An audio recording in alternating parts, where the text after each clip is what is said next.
안녕하세요. 저는 신혼 6개월 차에 이혼녀로 돌아온 싱글입니다. 저는 싱글의 삶이 이렇게 반갑고 소중한 순간인 줄 몰랐습니다. 결혼을 하는 게 인생의 매듭을 잘 묶는 일이라고 생각했거든요. 결혼을 안 하면 사회적으로 도태가 된다는 선입견이 있었고, 남녀가 유별난 세상인데 결혼 못하고 어떻게 사나 그렇게 생각했던 사람입니다.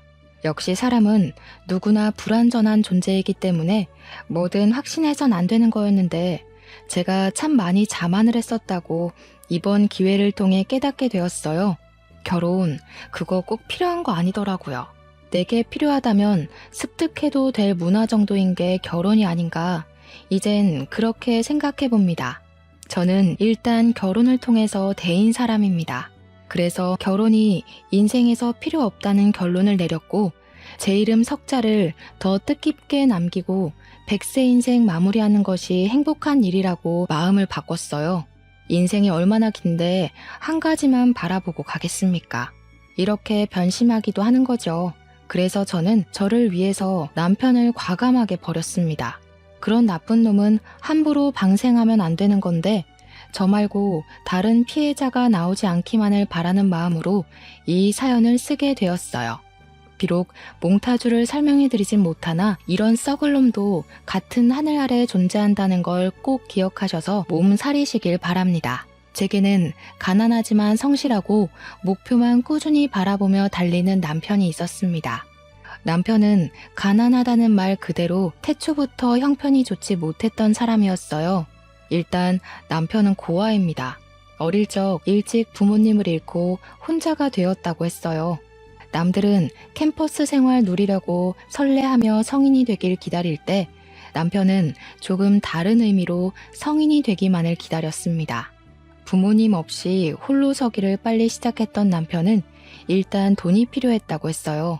그래서 20살이 되자마자 눈칫밥 먹으며 지냈던 친척 집을 나와 독립을 했고 바로 아르바이트를 시작했다고 했습니다. 남편이 가난한 형편이었다고 해서 돈 하나만 보고 달렸던 건 또 아니었어요. 돈을 벌더라도 자기 미래를 길게 책임질 수 있는 수익처가 필요했다는 겁니다. 그 어린 나이에 한참 철든 생각을 했던 남편은 오전부터 저녁까지 아르바이트를 마치고 오면 도서관에 가서 진로에 대한 공부와 자격증 준비를 병행하면서 미래를 대비했던 사람이었어요. 남편과 저는 같은 건설회사에서 만나게 되었는데요. 대학 졸업 후 취업해 갓 신인이었던 저와 달리 남편은 건설회사에서 밑바닥부터 시작하여 인맥을 통해 면접의 기회를 얻을 수 있게 되었고, 어린 나이에 입사해 이미 팀장 자리를 맡고 있던 사람이었습니다. 저보다 나이가 1살은 어렸는데도 능력이 대단해서 남편에게 보이는 후광에 빠져든 여사원들이 한둘이 아니었어요. 남편은 잘생긴 편은 아니었지만 키가 크고 체격이 다부져서 여자들의 눈길을 끄는 타입이었고, 일 외에는 사사로운 것에 관심이 없어서 더 매력적으로 보였던 사람이기도 했습니다. 그런 남편에게 눈길을 준 여자들 중 하나가 저이기도 했고요. 듣자 하니 남편은 이미 20대인 나이에 자기 앞으로 된 작은 상가 건물이 하나 있었고 전셋집을 세주고 있기까지 한다는 소문을 들었어요. 결혼 나이가 꽉 찬 여자들 눈에 남편은 그야말로 1등 신랑감이나 다름없었습니다. 그것을 오로지 남편 힘으로만 일궈냈다기에 부모님 지원만 받고서 편하게 길을 걸어온 제 입장에서도 남편이 너무 존경스러웠어요. 저는 아빠가 이제 좀 이름나기 시작한 탁주 회사를 운영하고 있어 제가 기억 못하는 어린 시절만 형편이 어려웠을 뿐, 초등학교 때부터는 부모님께 물심양면 지원을 많이 받고 자랐거든요. 아빠가 탁주 회사 들어와서 일 배우고 회사 물려받아 보라 했지만 저는 도통 그곳에 관심이 없어서 제가 하고 싶은 건설에 도전을 하게 되었고, 아빠도 저의 길을 응원해줬어요. 제가 다니던 건설회사는 그리 큰 규모가 아닙니다. 한 부서에 사원이 그리 많지 않았는데 제가 있는 곳에는 팀장인 남편 밑으로 사원이 4명 정도 있는 게 다였어요. 그래서 우리끼리 회식하면서 가볍게 술자리도 하다 보니 대충 어떤 사람이고 어떤 여건인지 서로 아는 정도로 친했어요. 제가 입사했을 당시는 회사가 좀 바빠서 신입사원 환영회를 좀 늦게 했었는데 제 부서에는 저만 신입이었던지라 늦게 환영회를 하는 만큼 제 얘기가 주가 될 수밖에 없었는데요. 옆에 앉은 동료가 저더러 회사 대표 딸이라는 걸 밝히면서 부잣집 아가씨라며 놀리더라고요. 만약 그 일이 아니었다면 제가 남편의 눈에 안 들지 않았을까 그런 생각은 가끔씩 해요. 그 부잣집 딸이라는 이미지 때문에 남편이 사적인 대화를 많이 걸어왔었거든요. 다들 대놓고 저희 집안 사정을 궁금해하고 꼬치꼬치 캐물으니까 결국 얘기할 수밖에 없었어요. 환영의 분위기를 망치고 싶지 않던 신입사원의 노력이었던 거죠. 어쨌든 제 집안의 배경을 그렇게 자연스럽게 밝혔는데요. 그날 이후부터 원래 사원들은 사적으로 각별히 챙기는 편은 아니었던 남편이 어느 순간부터 사원들 챙기기 시작했어요. 당연히 저한테도 커피며 간식이며 사주면서 어떤 날은 심심한데 저녁 먹고 가지 않겠냐고 물어보시고 되려 궁금한 게 있으면 물어보라고 하던지 저에게 친절과 관심을 줬습니다. 저보다 1살 어렸음에도 저는 남편을 저보다 연상처럼 느꼈고 그의 듬직하고 너른 배려에 홀딱 넘어가고 말았어요.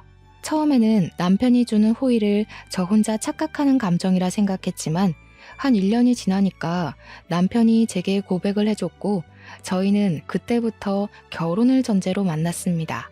제가 만나면서 느낀 건데 남편은 참 돈을 잘 안 쓰는 사람이었어요. 연애 초반에만 바깥을 나돌았지 남편이랑 거의 집 데이트를 많이 했었습니다. 남편이 바쁘고 피곤하니까 그건 제가 배려할 수 있었던 일이라 무난히 넘어가긴 했어요. 다 큰 성인인데 바깥놀이 안 간다고 칭얼거리고 싶진 않았거든요. 그런데 결혼 준비할 때는 그런 팍팍한 경제관념이 좀 서운하더라고요. 미래를 생각해서 결혼식은 소박하게 하자는 남편의 제안에 들떠있던 제 기분이 찬물을 뒤집어 쓴 것과 같았습니다. 하나밖에 없을 결혼식이라서 이왕 하는 거면 화려하게 하고 싶었던 저는 남편의 제안이 상당히 아쉬웠어요. 하지만 더 좋은 집, 더 좋은 혼수 등을 생각하면 굳이 스쳐 지나갈 결혼식 정도야 소박하게 해도 되겠다 그리 생각하게 되더라고요. 그래서 남편 의견에 동의하여 스몰 웨딩을 올렸습니다. 그렇게 앞으로 즐거울 줄 알았던 저의 신혼생활은 시작부터 덜컹거렸어요. 그 첫 번째 문턱이 신혼여행을 다녀오자마자 발생했는데 남편이 구했다는 신혼집이 제게 큰 충격을 안겨주었습니다. 그 집은 바로 남편이 전셋집으로 세를 주고 있던 주택이었어요. 그 주택은 신축도 아니었고 인프라가 좋은 것도 아니었고 무엇보다 단가가 그리 센 곳이 아니었습니다. 남편이 세를 주고 있다고 할 때나 이 전셋집이 돈으로 보였지 이게 제 집이라고 생각하면 그저 구닥다리로밖에 느껴지지 않은 수준의 매물이었어요. 남편은 이전부터 이미 신혼집을 혼자 구해놨다며 제게 서프라이즈로 알려주겠다고 계속 신경 끄게 만들었는데 이런 식으로 판을 벌린 남편에게 서운함이 급격하게 몰려왔어요. 이럴 거였으면 미리 말을 했어야지. 내가 돈 보태서 더 괜찮은 곳으로 갔으면 됐잖아. 여기서 어떻게 살아? 주위에 마트 한번 가려고 해도 차로 10분을 나가야 되는데. 잘 수 있고 먹을 수 있고 쌀 수 있으면 그게 집인 거지. 고작 구조물인데 뭐가 그렇게 중요해? 우리가 같이 사는 공간이 있다는 게 중요한 거 아니야? 우리 자기 가만 보면 나보다 1년 더 살았으면서 은근 어린 생각한다니까. 이게 왜 어린 생각이야? 우리가 없는 살림도 아닌데 왜 이런 총구석에 와서 시작을 해야 돼? 직장이랑 거리도 1시간은 더 걸리잖아. 차 기름값이 더 나오겠어. 우리 둘 다 사회생활하는 사람들인데 불편해서 매번 어떻게 왔다 갔다 해. 오늘따라 더 애처럼 구네. 우리 미래를 생각해야지. 애 낳으면 그때 아파트 가도 늦지 않잖아. 원래 젊을 땐 고생을 사서 해야 되는 거 몰라? 젊을 때 아끼고 고생해야 나이 들어서 편하고 좋은 데 사는 거라고. 천하태평한 남편에게 답답함을 느낀 저는 그날 처음으로 남편에게 큰 소리를 냈던 날이었습니다. 신축 아파트에서 따뜻한 신혼을 꾸리길 기대했던 제 기분은 완전 산산조각이 났고 저는 겨울엔 춥고 여름엔 더운 변두리 주택에서 장 보려면 겨우 슈퍼밖에 못 가는 곳에서 신혼을 시작했어요. 제가 한 번도 고생 안 하고 살아서 그런 깡촌 주택이 더 불편했을 수 있습니다. 그래서 친정 부모가 걱정할까봐 종종 잘 살고 있다고 연락은 해줬고, 또 남편이 제게 잘해줬기에 시간 지날수록 화는 풀렸어요. 그러나 문제는 이 집이 아니었다는 게 아직도 제 뒷골을 당깁니다. 그러던 어느 날이었어요. 우리 집에서 믿을 수 없는 일이 발생하기 시작했는데요. 그건 남편의 친구가 집들이 겸 우리 집을 찾아왔을 때부터 씨가 뿌려진 것 같았습니다. 남편 친구 또한 남편과 가난했던 시절을 함께 보냈던 추억이 있었어요. 그날 저는 술상 옆에서 과거 얘기를 하며 술 한 잔씩 기울이는 둘의 대화를 잠자코 듣기만 했었는데요. 남편 친구가 원래 반지하에 살다가 23평 신축 아파트로 이사를 갔다고 하더라고요. 어찌 그렇게 인생 역전했는지 모르겠지만 자랑할 만한 일이니까 남편 친구가 내내 그 얘기를 해도 저는 이해가 되었습니다. 그런데 친구가 어깨 펴며 남편 앞에서 얘기를 하는 순간에도 남편은 마음 놓고 웃지를 못하더라고요. 웃더라도 표정에서 씁쓸함이 묻어 있었어요. 아마 친구의 성공을 부러워했던 것 같습니다. 제가 보기엔 남편도 가난을 극복했고 작은 상가 건물도 갖고 있고 전세도 주고 있던 여건이라 충분히 성공한 사람이라고 보는데 남편 입장에선 아니었나 보더라고요. 남편이 나름 자수성가한 것에 비해 씀씀이는 아직 과거에 머물고 있는 듯 했습니다.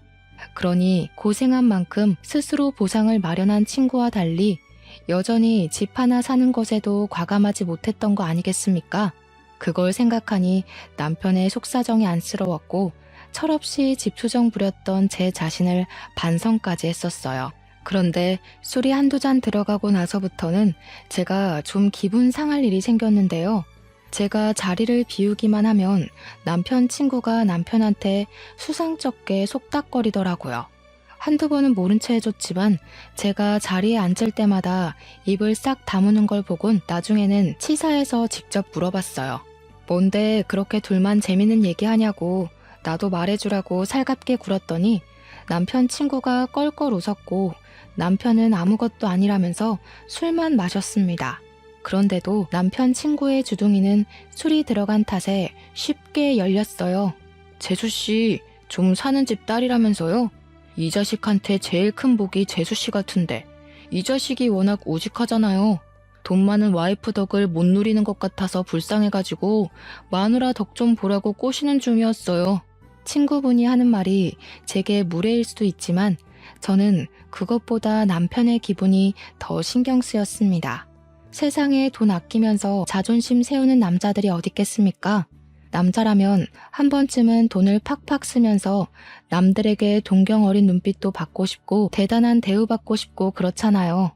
여자보다 그것도 자기 와이프 집안 재력 때문에 남자가 기죽는 건 너무 안타까운 일 아니겠어요? 집안 부부는 제가 어떻게 할 수 있는 일이 아니고 그래도 남편이 와이프 하나는 자기 능력이 좋아 잘 만났다고 생각하길 바래서 저는 더 능글능글하게 굴었어요. 그래, 돈 많은 처가 덕 좀 보던가. 자기 능력이 그만큼 되기 때문에 대단한 와이프를 얻은 거야. 나도 내 수준에 맞는 남편 잘 얻은 거고 내가 자기 덕 많이 보고 있는 것처럼 자기도 내 덕 좀 욕심내고 그래라. 사람이 어떻게 매일 성실하고 알뜰하게만 살겠어. 친구 앞에서 기죽지 말라고 술 기운을 빌어 더 넉살을 부렸습니다. 그러니까 남편은 가만히 있는데 옆에서 친구가 더 난리를 치더라고요. 분명 재수씨가 덕보라고 그랬어요. 고바 자식아, 내가 시키는 대로 해보라니까. 돈 버는 거 생각보다 별거 아니더라고. 우리가 어릴 땐 너무 무식했어. 역시 돈도 방법을 알아야 부자가 되는 거야. 재수씨가 허락해줬잖아. 친구는 침까지 튀기며 흥분해서는 손뼉을 쳐댔습니다. 대체 남편한테 뭘 시켰길래 저렇게 좋아서 날뛰는지 모르겠는데 친구는 마치 제게 허락받았다는 걸 단단히 확인하길 몇 번이나 반복했어요. 그리고 며칠 뒤 제게 이상한 일들이 일어나기 시작했는데요. 여보, 혹시 내 가방 봤어? 얼마 맨 적도 없는데 오늘 들고 가려니까 없네? 분명 드레스룸에 둔 것 같은데 가방에 발이 달렸나? 귀신이 곡할 사건들이 계속 생기는 게 이상했단 말이죠. 브랜드 가방 하나가 없어지는 걸 시작으로 며칠 간격으로 띄어서 립스틱이며 액세서리며 옷이며 자꾸 제가 잘 안 쓰던 물건들이 없어지는 것 같았습니다. 없어졌다고 확신할 수도 없었어요. 당시 제가 신혼집 정리를 덜한 상태라 정신이 없기도 했거든요. 그러다 제가 이 일이 좀 더 심각한 것 같다고 생각했던 계기가 있었는데요. 우리에게 중요한 예물 반지까지 온데간데 없는 거 아니겠습니까? 남편한테 물어봤더니 남편도 예물 반지가 없어진 사실에 놀라서 저랑 같이 집을 뒤진 적 있었어요.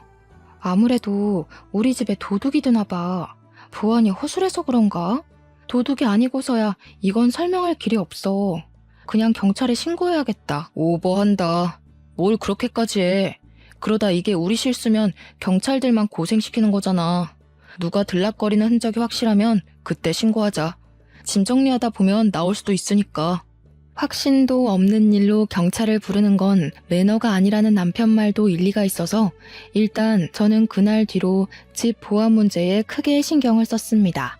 결혼 반지는 우리 관계에 의미 있는 물건인데다가 비싼 거라서 며칠이 걸리더라도 꼭 찾아야만 했어요.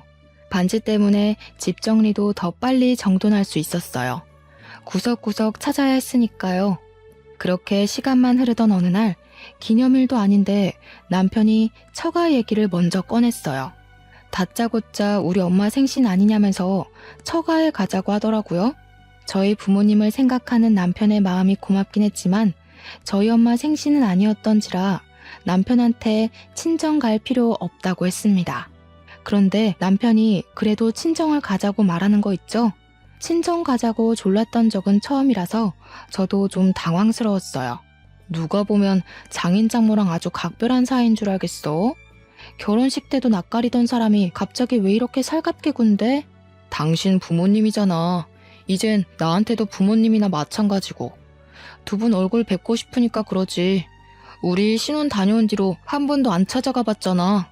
남편은 부모님이 일찍 돌아가셔서 안 계시기 때문에 부모님 지원을 받고 자란 저를 한 번씩 부럽다고 얘기한 적은 있었습니다.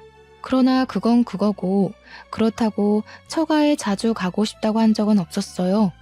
어쨌든 제 부모님을 생각해주는 마음은 고마운 거잖아요.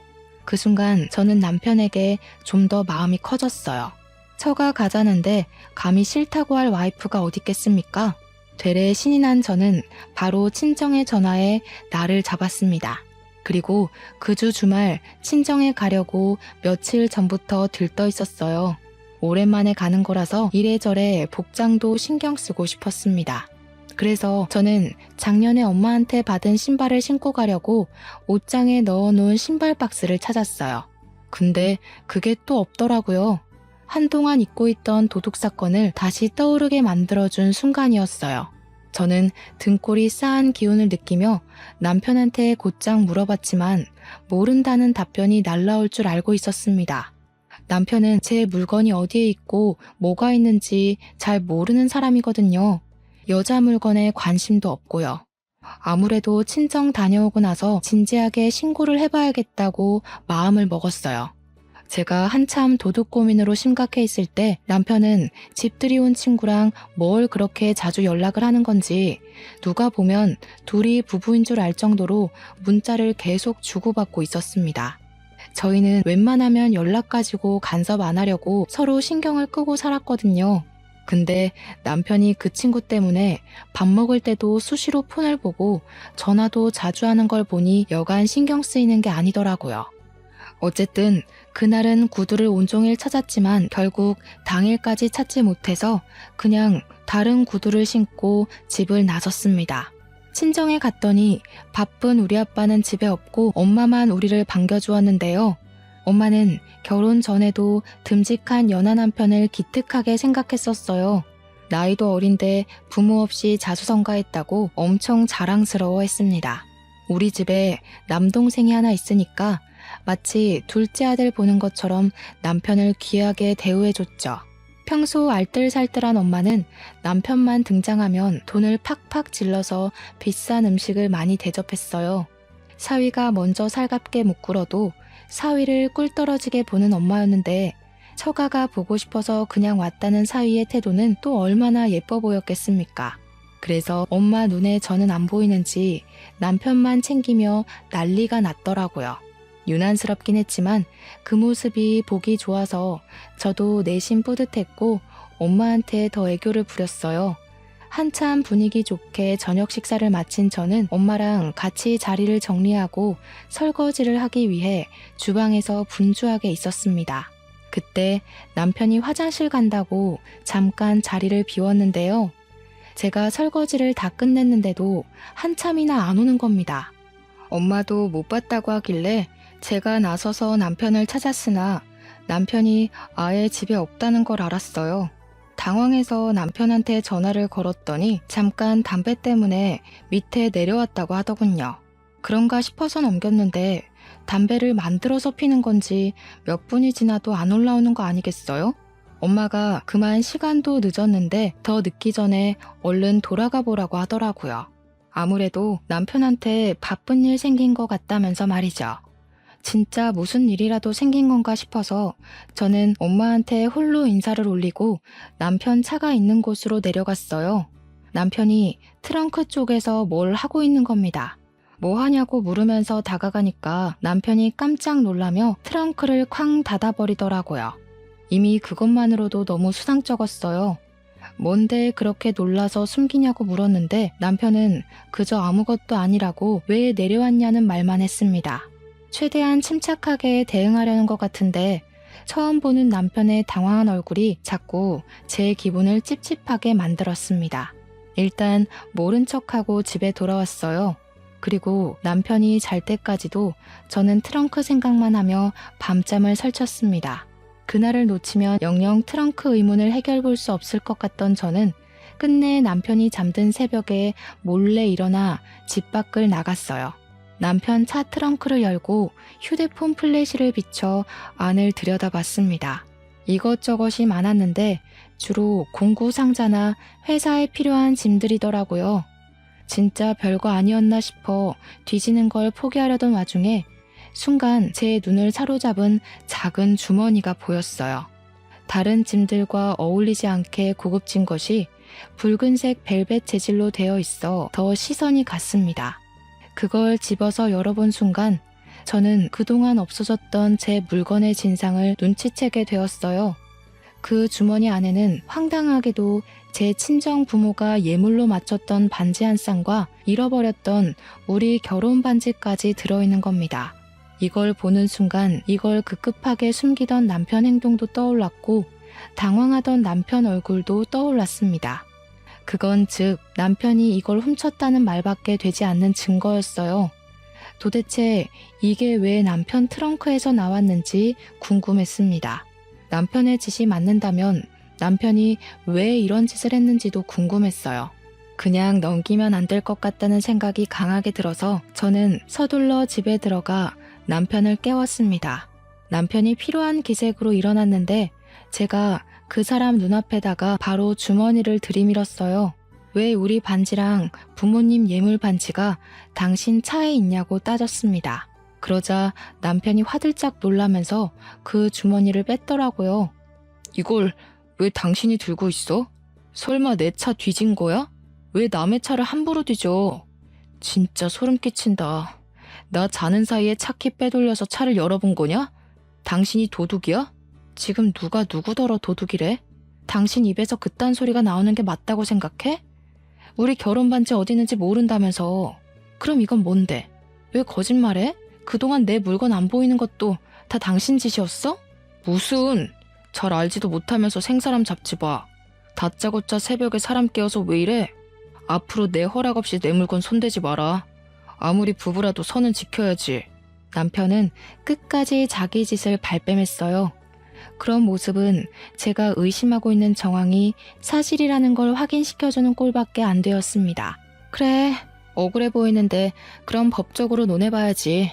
우리 혼인신고 안 해서 부부끼리도 절도죄 성립된다고 하더라. 누가 도둑인지 경찰에 신고해서 따져볼래? 경찰 얘기까지 나오자 당황한 남편은 갑자기 흥분을 가라앉히고 저를 설득하기 시작했어요. 결국 사실을 실토해 주었는데 알고 보니 그 집들이 왔던 친구가 문제였더라고요.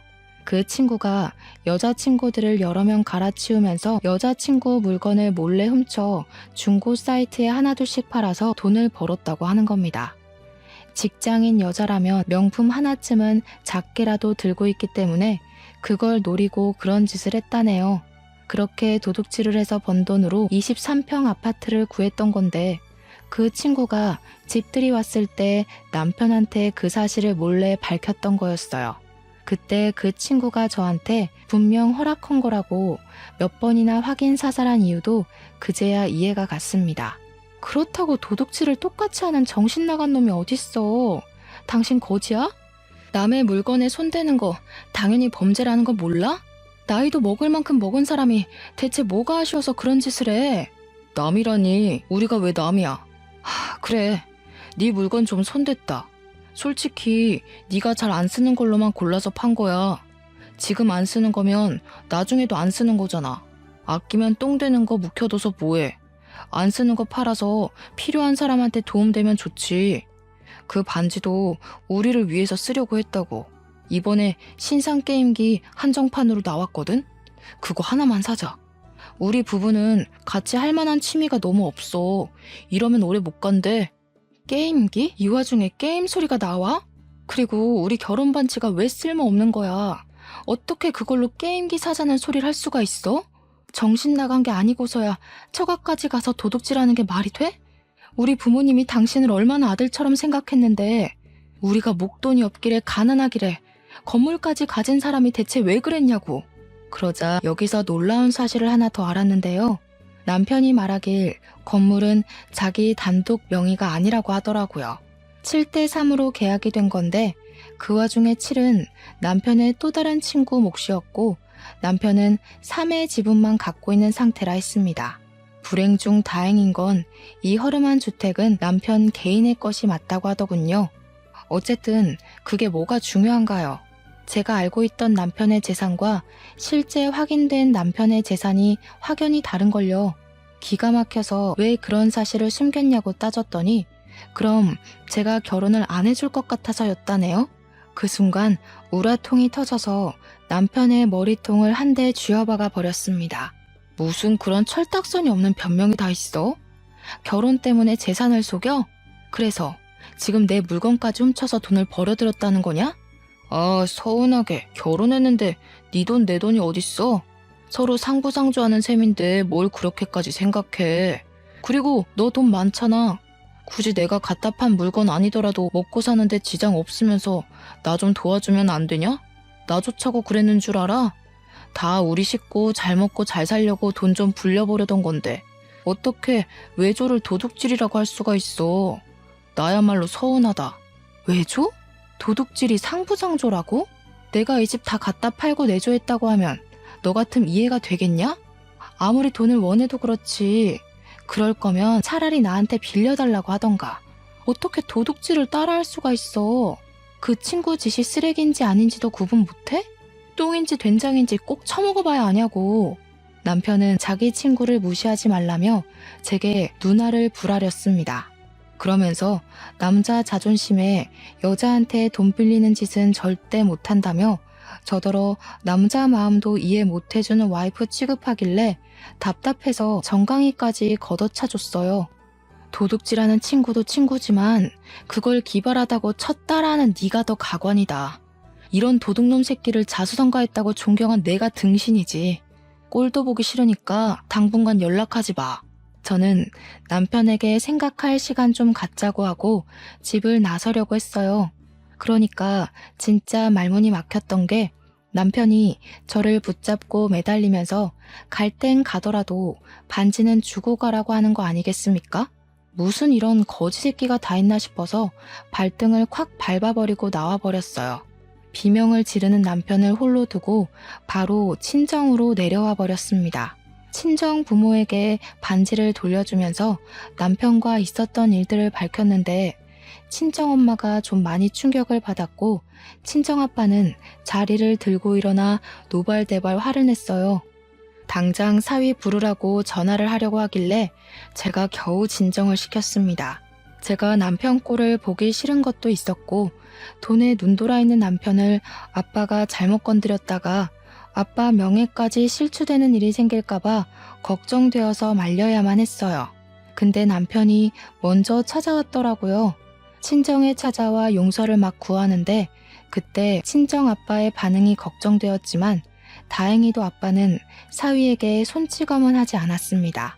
다만 남편을 문전박대하면서 아예 투명인간 취급만 하였어요. 자기한테는 이제 사위 같은 거 없다고 생각하며 살 거라고 남편을 매몰차게 외면했습니다. 그리고 아빠는 남편에게 선물로 줬던 차까지 뺏어버렸어요. 그날 남편은 친정에 자차 타고 내려왔다가 버스를 타고 집으로 돌아갔었습니다. 그 뒤로도 남편은 매일매일 제게 연락하면서 계속 사죄를 했고 다시는 실수 안 하겠다고 제발 돌아와 달라 빌었습니다. 별거한 지 한 달이 되어가는 시기에도 남편의 용서는 계속되었어요. 그땐 친정엄마도 그만 사위를 용서해주는 게 어떻겠냐고 원래 도둑질하던 애가 아니었으니까 진짜 반성하고 잘못을 고쳤을 거라며 저를 설득했습니다. 그래서 저는 한 달 만에 다시 신혼집으로 가게 되었어요. 남편은 돌아와 준 제게 고맙다고 연신 고개를 숙였지만 저는 남편을 냉대하면서 정말 용서한 거 아니니까 앞으로 조심하라고 단호하게 일러주었어요. 그 뒤로 남편은 정말 손버릇을 고친 듯 했습니다. 엄마 말대로 원래 도둑질을 할 줄 모르던 사람이었는데 그 망할 친구 새끼 때문에 저희 남편이 물들었던 거였구나 싶었어요. 저는 남편한테 그 친구랑 당장 절교하라고까지 간섭을 했는데요. 다행히 남편이 기분 나빠하지 않고 바로 수긍하며 제 눈앞에서 그 친구를 수신 차단하는 헌신까지 보였습니다. 그렇게 다시 제가 알던 근면 성실한 남편으로 돌아와서 저는 점차 안심해 갔어요. 그러나 스마트폰을 한번 쓰면 다시 예전으로 못 돌아가는 것처럼 한번 물들었던 손때가 다시 깨끗한 손으로 원상복귀될 수 없다는 걸 이번 기회에 깨닫게 되었습니다. 남편이 원래 돈을 아끼는 사람인데 어느 순간부터 제 생일이나 결혼기념일 뿐만 아니라 평소에도 한 번씩 거액의 선물을 사주면서 돈으로 마음 표시를 많이 하더라고요. 돈이 어디서 나서 계속 선물을 사주는 거냐고 남편에게 물었는데요. 에이, 우리가 없어서 돈을 못 썼나? 있는데 아끼느라 못 썼던 거지. 나 앞으로 당신한테는 돈 안 아끼려고. 마누라도 옆에 있을 때 잘해야 된다는 거 제대로 혼나서 정말 깨달았잖아. 당시엔 남편이 정말로 저랑 이혼할까봐 겁이 나서 제게 더 잘해주려는 거라고 생각을 했습니다. 그러나 그게 곧 그 뜻이 아니라는 건 같은 지붕 아래 사는 이상 들통날 수밖에 없었어요. 남편의 성의 표시에 고마워서 저도 남편 생일이 다가오는 시점에 고가의 시계를 선물해 주려고 구매했는데 남편이 씻는 동안 서프라이즈 해주려고 했거든요. 그때 가까이 있던 남편의 휴대폰이 윙윙 울리더라고요.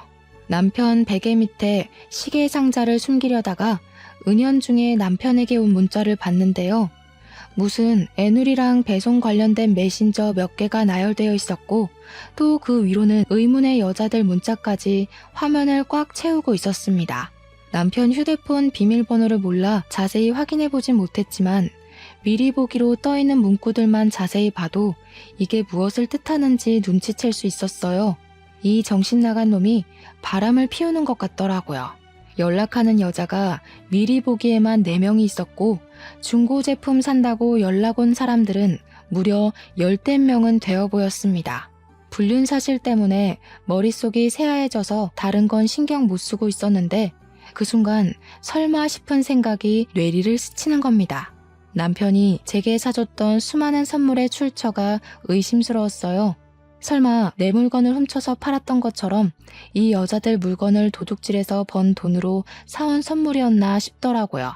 저는 남편이 나오기 전 남편 휴대폰에 유심을 뺀 뒤 폰을 숨겼고 급하게 휴대폰을 찾는 남편을 모른 척한 뒤 남편 폰에 있는 연락처와 문자만 제가 갖고 있던 공기계로 옮겼습니다.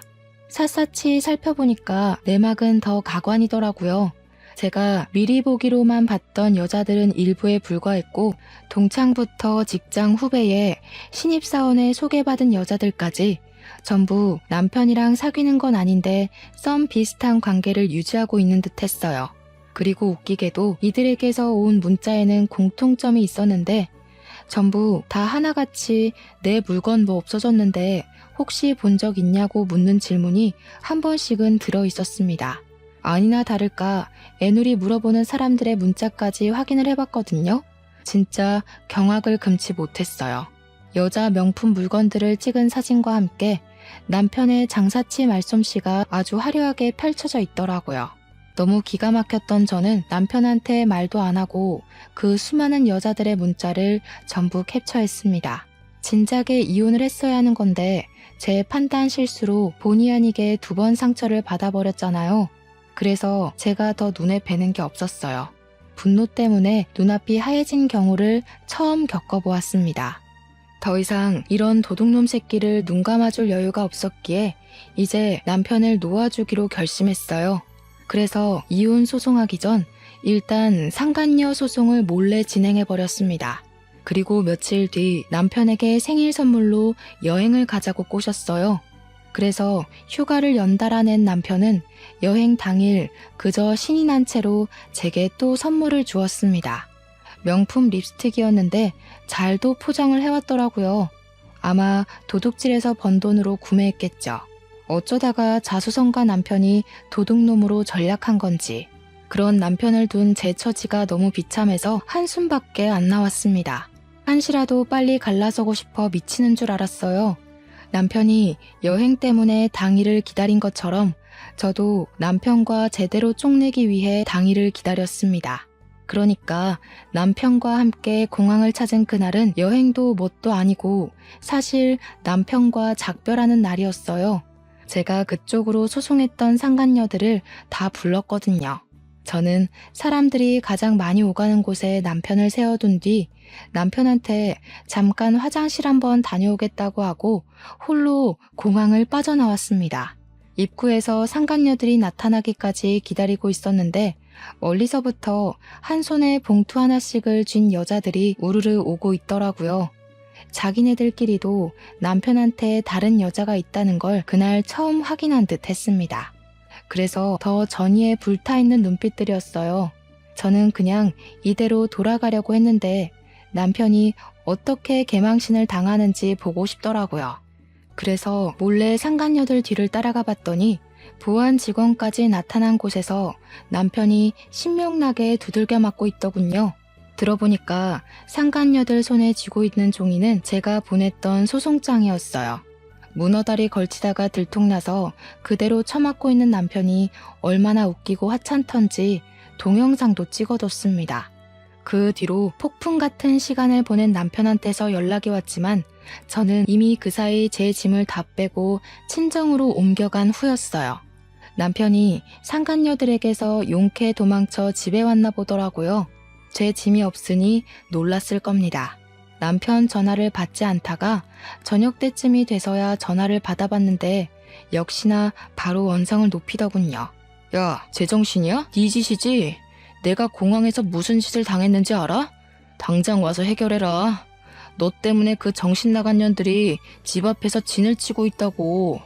빨리 안 튀어와? 내 짓인 거 알고 있네? 몰라주면 섭섭할 뻔했는데. 내가 정말로 용서한 거 아니니까 잘하라고 했을 텐데. 그새를 못 참고 대형 사고를 치면 어쩌냐? 사람 맞아? 기회를 줬는데도 왜 갱생을 못하는지 모르겠다. 이래서 다들 머리 검은 짐승은 개나 줘버리라고 하나 보네. 도둑질하고 싶어서 손이 근질근질했겠다. 참 많이도 사귀었더라. 그럴 거면 그냥 공부해서 제비를 해. 비아냥거리지 마. 솔직히 너도 좋았잖아. 실실거리면서 비싼 선물 좋다고 밝힐 때는 언제고. 이제 와서 선량한 시민이라도 되고 싶었냐? 네가 그러니까 떼돈을 못 버는 거야. 그게 다 돈벌이 수단이고 나만의 비법이거든? 진짜 무식하다 무식해. 비즈니스를 불륜으로 보고 참 그릇이 작은 사람이네 내 마누라. 언제 이렇게 머리에 똥만 차버렸대? 원래 이렇게 멍청한 놈이었던 거니? 아니면 멍청한 친구 때문에 같이 멍청해진 거니?